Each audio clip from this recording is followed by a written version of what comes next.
இடத்துல ஒரு தாளந்தை கொடுத்துருக்கிறாருன்னா அதை நீங்க மல்டிப்ளை பண்ணணும். மல்டிப்ளை பண்ணணும்னா உங்க இடத்துல ஒரு காரியத்தை தேவன் கொடுத்திருக்கிறாருன்னா தேவனுடைய நாமத்துக்கு நீங்க பயன்படுத்தணும்.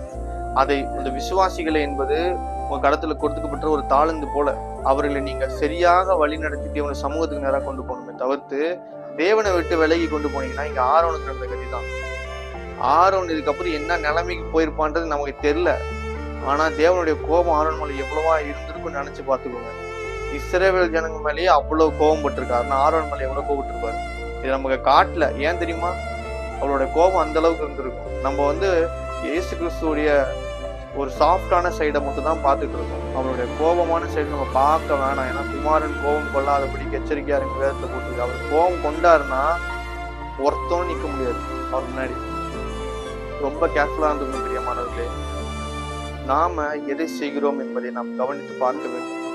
நாம் சரியானதை செய்தோம்